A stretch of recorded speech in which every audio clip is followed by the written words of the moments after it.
हरे कृष्णा। आप सभी का स्वागत है। तो आप लोगों के सामने एक आज मैं एक विषय लेकर के आ रहा हूँ जिसके बारे में अधिकतर लोगों को पता है और कुछ लोगों को नहीं पता है। जैसे कि इस समय लोग बड़े संशय में हैं कि रक्षाबंधन हम कब करें, क्योंकि रात के 9:01 तक भद्रा लग रही है। उसके बाद रक्षाबंधन का मुहूर्त है। रक्षाबंधन विशेष करके पूर्णमासी में ही मनाया जाता है। और पूर्णमासी आज 30 तारीख को चतुर्दशी हो रही है। तो लोग इतने भयभीत क्यों रहते हैं भद्रा से? अधिकतर लोगों को पता नहीं होता है। बस वो ये कि लोगों से सुना, पंडित जी से सुना और वो उसका ही पालन कर रहे हैं। तो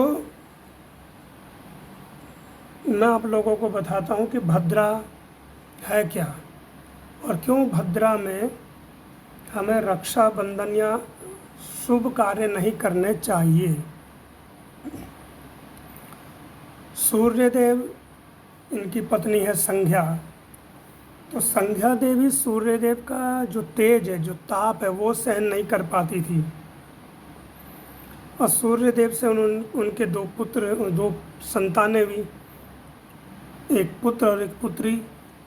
पुत्री है यमी अर्थात यमुना देवी जो नदी है, और यम जो यमराज के नाम से ही प्रसिद्ध है। तो संध्या देवी जब सूर्यदेव का ताप नहीं सहन कर पा रही थी तो उन्होंने अपनी एक छाया प्रकट करी, अर्थात एक कह सकते हैं कि दूसरी संज्ञा या नकली संज्ञा उत्पन्न करी। उनको नाम दिया छाया, क्योंकि वो उनसे प्रकट हुई थी।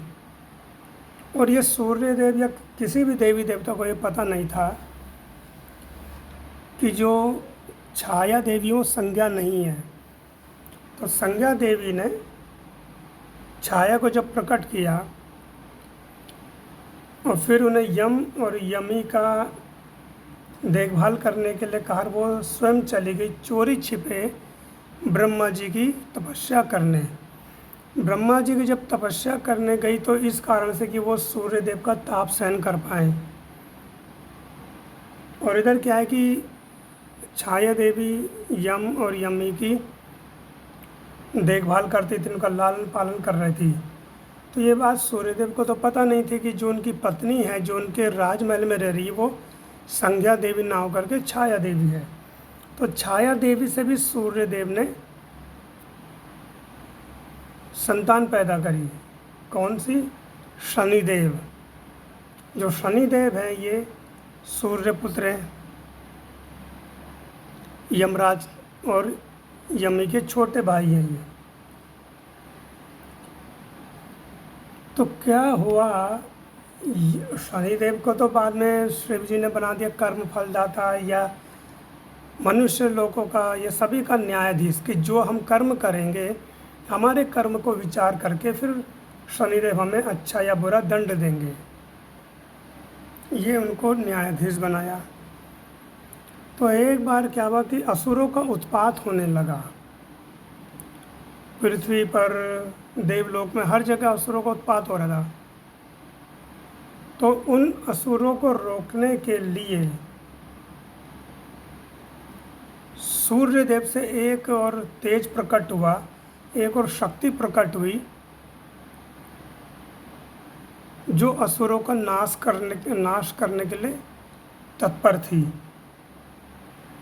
परंतु वो जो शक्ति या एक कन्या प्रकट हुई वो बड़ी विचित्र थी। उसका मुख गधे की तरह था, उसके 3 पैर थे और पूंछ थी, और वो सभी असुरों को मारने लगी। तो जब वो असुरों को मारने लगी तो वो स्वभाव से इस तरह की थी कि उनको कह सकते हैं कि कुछ लोग उनको उदंडी बोलते हैं या उत्पात करने वाला बोलते हैं। तो वो हर जगह एक तरह से उत्पात मचाने लगी।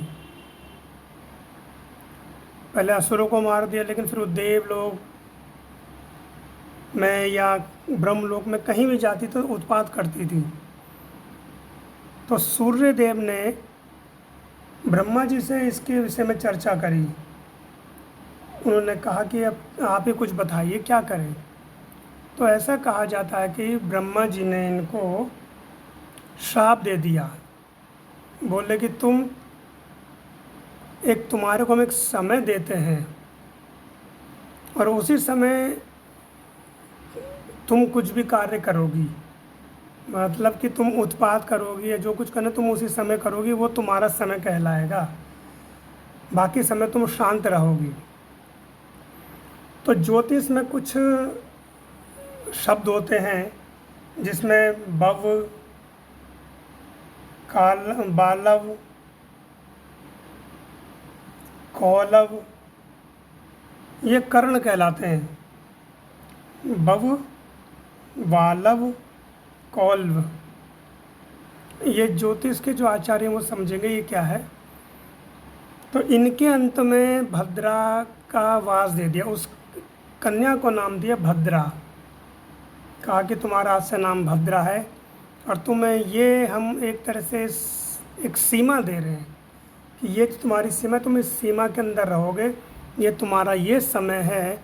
इस समय में कोई भी व्यक्ति अगर कोई शुभ कार्य करना चाहेगा तो तुम उसके जीवन में उत्पात मचाओगी। और यहाँ पर बात आती है फिर भाई बहन के जो त्यौहार है रक्षाबंधन, इसमें बहुत ज़्यादा विचार क्यों करते हैं भद्रा का। विचार तो कई स्थानों पर या कई शुभ कार्यों में किया जाता है, लेकिन विशेष करके इसमें ही क्यों? क्योंकि शनिदेव की बहन है भद्रा, शनिदेव की छोटी बहन है। और जब ये उत्पात करने लगी तो शनिदेव क्या है, न्याय के देवता हैं।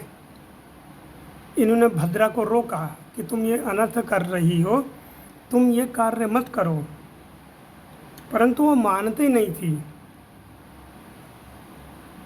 वो कहना नहीं मान रही थी। तो शनिदेव और भद्रा में एक तरह से वैर हो गया, मन मुटाव हो गया, विचारों में मतभेद हो गया। तो भाई बहन में विरोध हो गया। तो इसलिए कहा जाता है कि अगर भद्रा के समय में रक्षाबंधन कार्य किया जाएगा या जो राखी है वो बांधी जाएगी तो उसमें भाई बहन के जीवन में उत्पात उत्पन्न हो जाता है।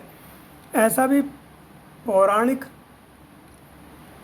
कथाएं हैं कि रावण को शूर्पणखा ने भद्रा के समय में ही राखी बांधी, तो इसलिए उसका नाश हो गया। ऐसा कुछ विद्वान आचार्य लोग कहते हैं। परंतु क्या है कि भद्रा देवी को जो समय दिया ब्रह्मा जी ने, उस समय पे हमें ये कार्य नहीं करने चाहिए, कोई भी शुभ कार्य, तो उसको हमें देखना चाहिए ज्योतिष गणना के हिसाब से, पंचांग में, या विद्वान जनों से पूछना चाहिए कि भद्रा तो नहीं है। या कुछ लोग बोलते हैं कि भद्रा तो नहीं है, जैसे राहु काल बोलते हैं, भाई राहु काल तो नहीं है इस समय, या भद्रा समय तो नहीं है। तो उनका कुछ समय होता है और कुछ स्थान होते हैं कि इस स्थान पर वो हानि नहीं करेगी। जैसे कि जो नीचे के लोग हैं, पाताल लोग, अगर वहाँ होगी तो वो हानि नहीं करेगी या क्या करेगी, इसका गणना करी जाती है। तो इसलिए भद्रा के समय में लोगों को मन में एक विचार रहता है कि भद्रा में मैं राखी नहीं बांधनी। उसका हमें ज्ञान होना चाहिए और हमें तभी ये कार्य करना चाहिए, शुभ कार्य करना चाहिए कि जिससे जीवन में कोई समस्या खड़ी ना हो। तो भद्रा देवी के 12 नाम बताए गए हैं, जिनमें धन्या, दधिमुखी, भद्रा, महामारी, खकरानना,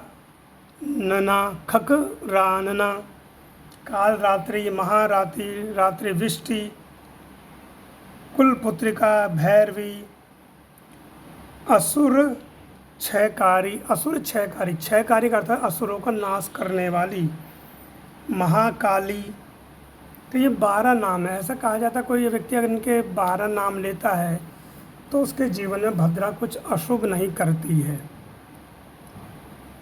तो ये भद्रा देवी है। तो हम समय को देखें, और जो समय है कि उस समय भद्रा का समय तो नहीं है, भद्रा काल तो नहीं चल रहा है, तभी हम शुभ कार्य करें तो जिससे हमारे जीवन में भी सब अच्छा ही अच्छा होगा। तो आशा है कि आप लोगों को जानकारी अच्छी लगी होगी। हरे कृष्णा। जगत गुरु श्रील प्रभुपाद की जय। गुरुदेव महाराज की जय।